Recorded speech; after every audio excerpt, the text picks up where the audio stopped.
आइए दोस्तों देखते हैं। औसत का बहुत ही ज़्यादा अच्छा क्वेश्चन है और मैं आपको बता दूं ये औसत का समझने के ऊपर आधारित बहुत ही ज़्यादा अच्छा क्वेश्चन है। तो देखते हैं। क्वेश्चन है 17 क्रमागत संख्याओं का योग 289 है। उन 10 अन्य क्रमागत संख्याओं का योग क्या होगा जिनकी पहली संख्या पहले समुच्चय की क्रमागत संख्याओं के औसत से 5 अधिक है। अब देखिए आपको समझना है, जैसे हमारी 17 क्रमागत संख्या क्या होती है, 1 2 3 4 5 ऐसे क्रमागत संख्याएं।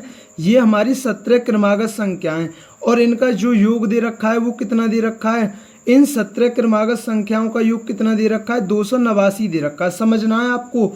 और उन 10 अन्य क्रमागत संख्याओं का योग, अब 10 हमारी अन्य क्रमागत संख्याएं, 10 हमारी अन्य क्रमागत संख्याएं, ठीक है ना। ये तो हमारी कितनी है, ये तो हमारी 17 क्रमागत संख्याएं।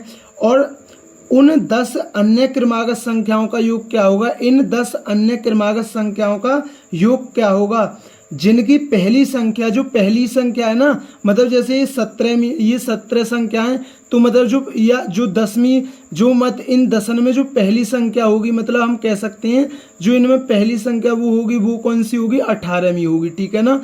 तो यानी क्या बोला है, जिनकी पहली संख्या, ये जो 10 संख्या है ना, उनमें जो पहली संख्या है, पहला जो समुच्चय है ना 17 संख्याओं का, इनके औसत से कितना अधिक है, 5 अधिक है। तो भाई इनका औसत कितना होगा, ये जो समुच्चय है 17 संख्याओं का, इनका योग 289 है और ये 17 संख्याओं का, तो औसत कितना होगा, औसत क्या होता है, कुल योग बटे कुल संख्या। कुल योग 289 को 17 से भाग देंगे तो कितना आएगा, 17। अब उसने क्या बोला है समझिए, मैं एक बार इस चीज को दोबारा रिपीट करता हूँ। उन 10 अन्य क्रमागत संख्याओं का योग क्या होगा जिनकी पहली संख्या, मतलब जो ये 10 है ना, तो इनमें जो पहली संख्या है वो पहले समुच्चय की क्रमागत संख्याओं के औसत। तो भाई पहले समुच्चय जो 17 संख्या है उनका औसत कितना है, 17। अब इनके औसत से कितना अधिक है, 5 अधिक है। तो 17 और 5 कितना हो गया, 22। तो जो ये मतलब जो हमारी जो पहली जो 10 ये संख्या है ना, उनमें पहली संख्या कौन सी होगी, 22 हो गई, ठीक है ना। अगली संख्या कौन सी होगी, 23 होगी, ठीक है ना। ऐसे ही ये हमारी जो लास्ट में संख्या ये 17 और 17 10 27वीं, तो हमारी 27वीं संख्या कौन सी होगी, देखिए 18 में मैं कितना जोड़ूं, जो 27 बन जाए 9, तो 22 में 9 जोड़ूंगा तो 31, तो हमारी 27वीं संख्या क्या होगी, 31 होगी।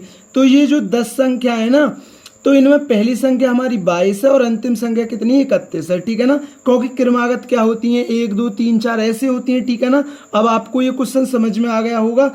अब उसने क्या बोला है, अब 10 अन्य क्रमागत संख्याओं का योग क्या होगा। हम जानते हैं योग बराबर क्या होता है, योग बराबर होता है पहला पद प्लस अंतिम पद बटा 2। ये क्या है, हमारा पहला पद है, पहला पद प्लस अंतिम पद गुणा ये क्या होता है, हमारा कुल पद, ठीक है ना। कोई दिक्कत आपको, देखिए पहला पद कितना 22 है, अंतिम पद कितना 31 है बटा 2, और कुल पद कितनी है, हमारी कुल पद कितनी है 10, क्योंकि हमें 10 संख्याओं का योग निकालना है। तो ये कितना हो गया, 3 53 और 2 से काटेंगे ये 5 बार, और 53 पंजे कितना होता है, 5 15 और 55 25 और 1 26। तो उन 10 अन्य क्रमागत संख्याओं का योग क्या होगा, 265 होगा। तो दोस्तों ये औसत का बहुत ही ज्यादा अच्छा क्वेश्चन था, ये आपका अच्छी तरीके से क्लियर हुआ होगा।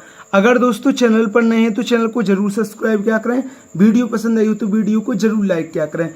थैंक यू दोस्तों।